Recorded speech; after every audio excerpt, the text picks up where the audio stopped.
Oxford विश्वविद्यालय के एक अंग्रेज research scholar Shri M.Y. Evans वेंज श्री ब्रटन का परिचय पत्र लेकर दर्शनार्थ आए। यात्रा की थकान होने के कारण उन्हें विश्राम की आवश्यकता थी। अनेक बार भारत आने के कारण वे भारत के रहन सहन से भली भांति परिचित हैं। वे तिब्बती भाषा सीख चुके हैं तथा तिब्बत के सबसे महान योगी मिलरेपा की जीवनी तथा मृतकों की पुस्तक तथा एक अन्य पुस्तक तिब्बत के गुप्त सिद्धांत का अनुवाद उनकी सहायता से हुआ। दोपहर में उन्होंने कुछ प्रश्न पूछने प्रारंभ किए। प्रश्न योग से संबंधित थे। वे जानना चाहते थे कि योग के आसनों को करने के लिए बाघ, हरिण आदि को उनके चर्म के लिए मारना क्या उचित है? महर्षि कहते हैं, मन ही बाघ अथवा हरिण है। वे पूछते हैं, यदि सब कुछ भ्रम हो तो हम जीवन ले सकते हैं? महर्षि कहते हैं, भ्रम किसको है उसकी खोज करो। वास्तव में अपने जीवन के प्रति क्षण प्रति व्यक्ति आत्मा का हनन कर रहा है। वे प्रश्न करते हैं, आसनों में कौन सा श्रेष्ठ आसन है? महर्षि कहते हैं, आसन कोई भी हो, जैसे सुखासन, कोई भी सरल आसन अथवा अर्ध बुद्धासन अच्छा है, परंतु ज्ञान मार्ग के लिए इन सब का कोई महत्व नहीं। वे पूछते हैं, क्या आसन से व्यक्ति के स्वभाव का आभास होता है? महर्षि कहते हैं, हाँ, होता है। वे प्रश्न करते हैं,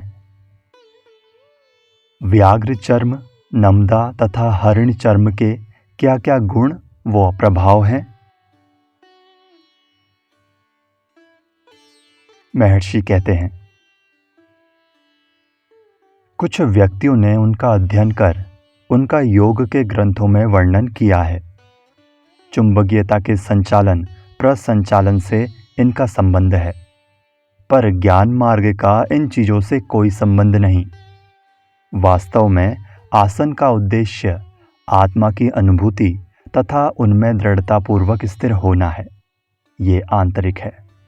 अन्य आसन बाह्य स्थितियों के वर्णन है। वे पूछते हैं, ध्यान करने के लिए कौन सा समय उपयुक्त है? महर्षि, समय क्या वस्तु है? वे कहते हैं, आप ही बताइए वो क्या है? महर्षि कहते हैं, समय एक विचार मात्र है। अस्तित्व केवल उस सत्य का है जो कुछ भी संकल्प आप करते हैं कि वो है, वो वैसा ही दिखता है। यदि आप इसे समय कहें तो ये समय है, यदि इसे आप अस्तित्व कहें तो ये अस्तित्व है, और इसी प्रकार इसे समय मानकर आप उसे दिवस तथा रात्रियों में विभाजित कर लेते हैं, तथा मास, वर्ष, घंटे एवं मिनट आदि में भी।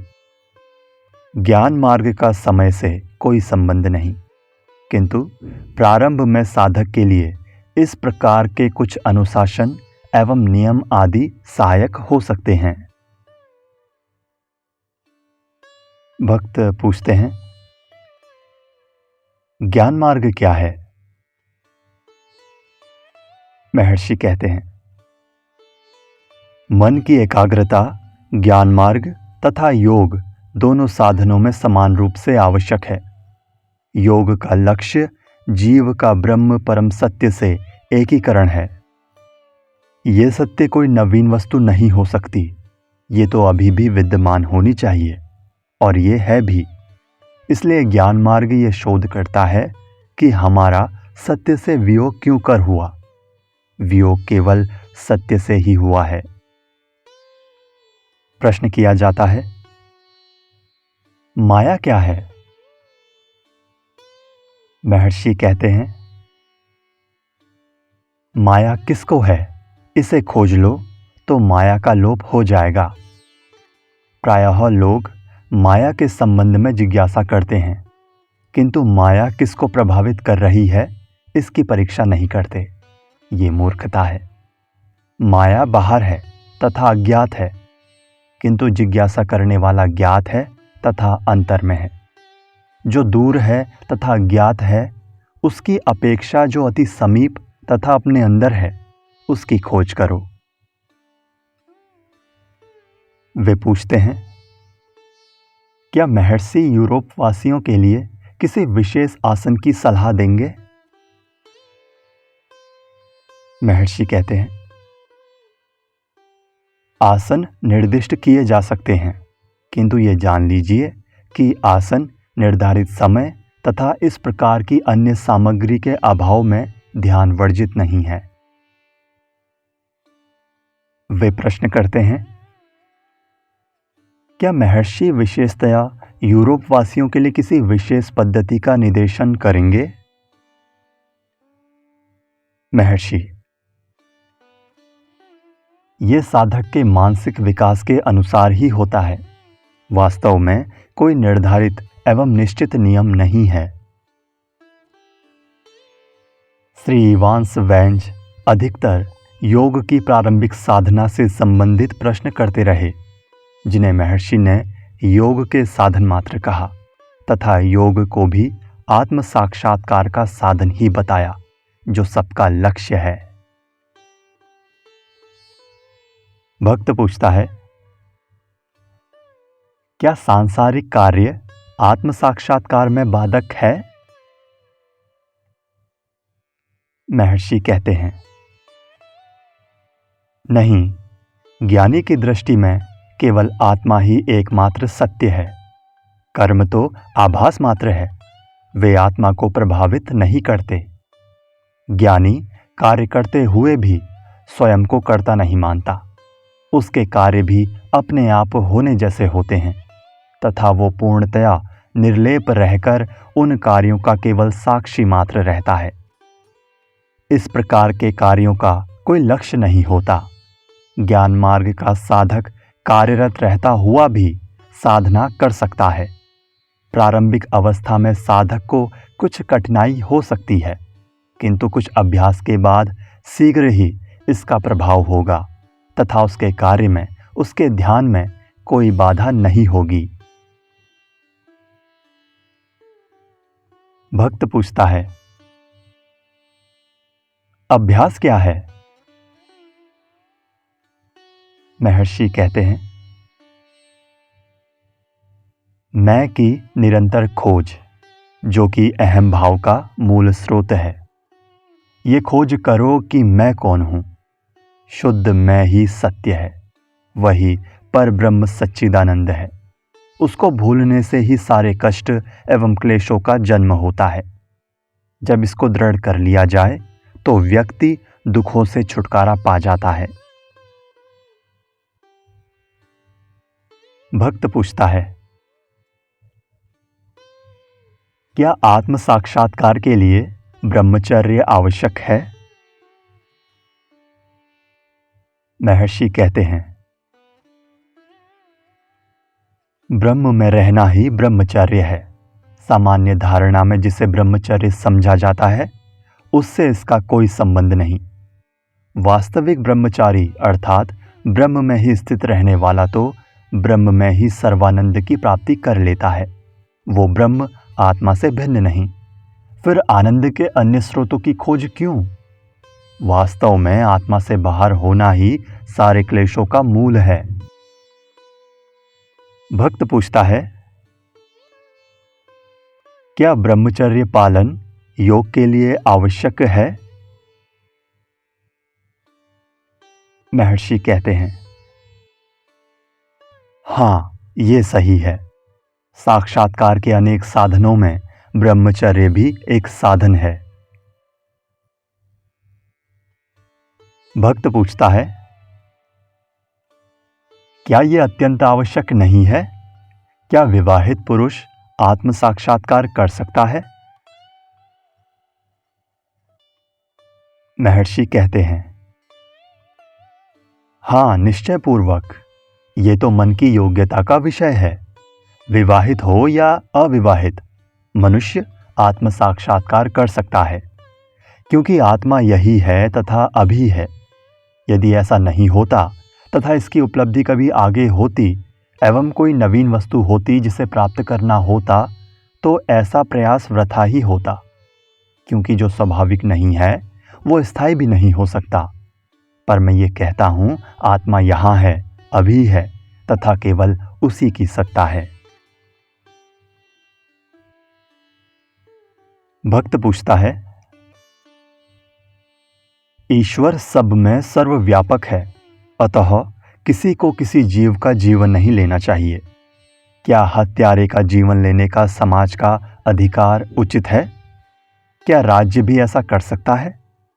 ईसाई देश इस प्रकार विचार करने लगे हैं कि ऐसा करना उचित नहीं। महर्षि कहते हैं, हत्यारे को हत्या करने के लिए किसने प्रेरित किया? वही शक्ति उसे दंड देती है। समाज या राज्य तो उस शक्ति के हाथ में यंत्र मात्र है। तुम एक व्यक्ति के प्राण लेने की बात करते हो। युद्धों में असंख्य प्राणियों के जीवन जाते हैं, उसको क्या कहोगे? भक्त कहता है, ऐसा ही है। जीवन की हानि तो किसी भी प्रकार हो अनुचित ही है। क्या युद्ध उचित है? महर्षि कहते हैं, आत्मज्ञानी पुरुष के लिए जो सदैव आत्मा में स्थित है, इस लोक में अथवा तीनों लोकों में एक जीव की अथवा अनेक जीवों की अथवा सब जीवों की हानि से कोई अंतर नहीं पड़ता। यदि वो सबको नष्ट कर दे तो भी ऐसी शुद्ध आत्मा को कोई पाप स्पर्श नहीं कर सकता। महर्षि ने गीता के 18वें अध्याय का 17वां श्लोक उद्धत किया। भावार्थ, जो अहम के भाव से सर्वथा शून्य है, जिसकी बुद्धि संसार में लिपायमान नहीं है, यदि वो सब लोगों का भी संहार कर दे तो भी वो किसी को नहीं मारता, और न वो अपने कर्मों के फल से ही बंधायमान होता है। प्रश्न किया जाता है, व्यक्ति के कर्म क्या उसके बाद के जन्मों पर प्रभाव नहीं डालते? महर्षि कहते हैं, क्या तुम अभी जन्मे हो? तुम दूसरे जन्मों की चिंता क्यों करते हो? यथार्थ में ना तो जन्म है न मृत्यु है। जो जन्मा हो उसे मृत्यु तथा शांति देने वाले साधनों पर विचार करने दो। भक्त पूछता है, महर्षि को आत्म साक्षात्कार में कितना समय लगा? महर्षि कहते हैं, ये प्रश्न इसलिए पूछा गया है कि नाम एवं रूप की प्रतीति हो रही है। ये प्रतीति अहम के स्थूल शरीर से तादात्म्य कर लेने से उत्पन्न हुई है। यदि अहम स्वयं को सूक्ष्म मन से मिला लेता है, जैसे कि स्वप्नावस्था में तो प्रतीति भी सूक्ष्म हो जाती है, परंतु सुषुप्ति में कोई प्रतीति नहीं होती, क्या उस समय भी अहम का अस्तित्व नहीं रहता? यदि नहीं रहता तो सुषुप्ति की स्मृति भी नहीं रहती। जो सोया था वो कौन था?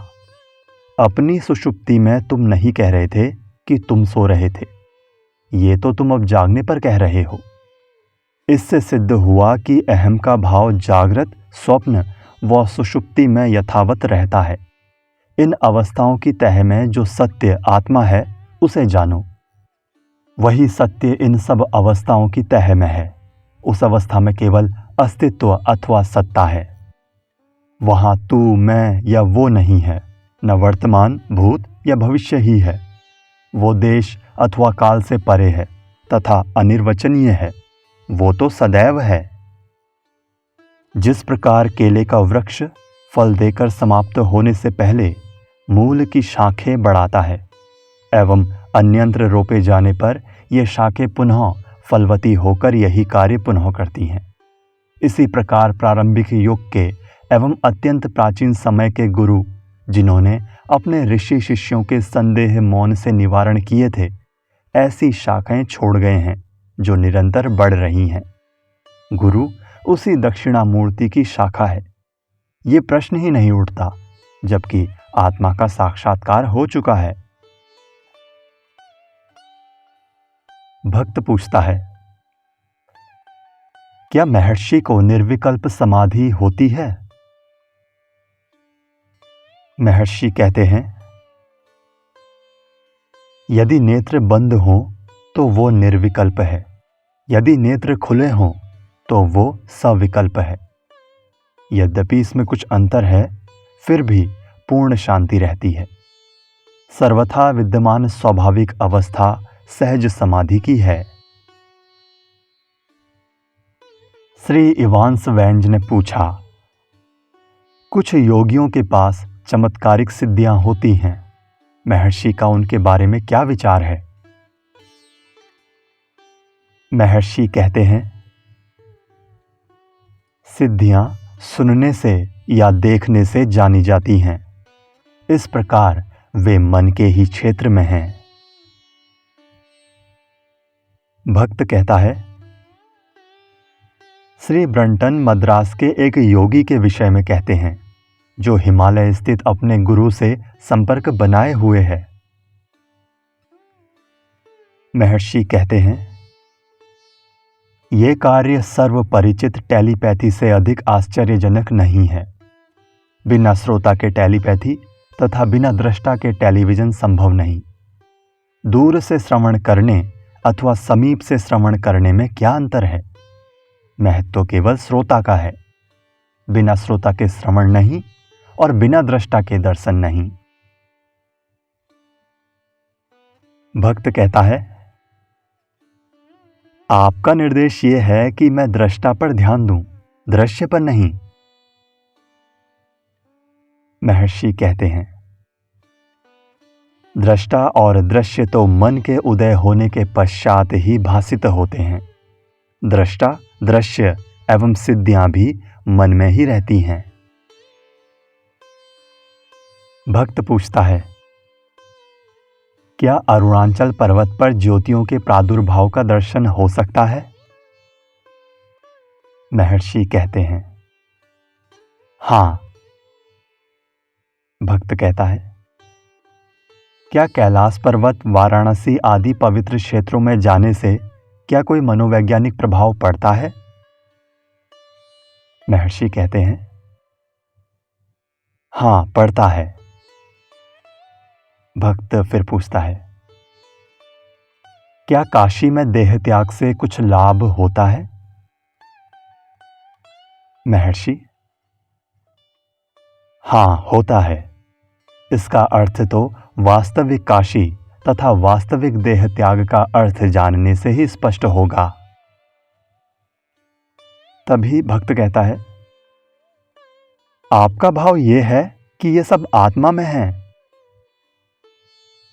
महर्षि कहते हैं, हाँ।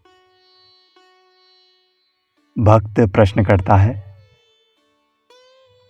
शरीर में 6 केंद्र हैं तथा उनके अनुरूप जगत में उतने ही केंद्र हैं? महर्षि कहते हैं,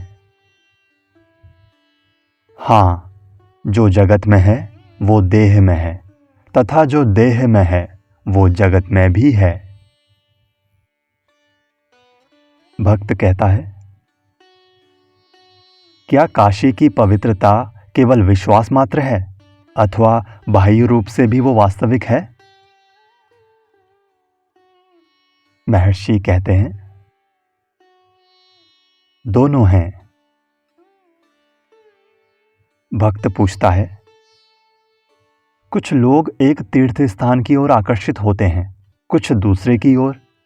क्या ये उनके स्वभाव अनुसार होता है? महर्षि कहते हैं, हाँ, तनिक विचार करो। तुम सब लोग भिन्न भिन्न स्थानों पर जन्म लेकर दूसरे देशों में निवास करने वाले आज यहाँ उपस्थित हुए हो। तुम्हें यहाँ किस शक्ति ने आकर्षित किया? यदि इसको जान लोगे तो दूसरी शक्ति को भी जान लोगे।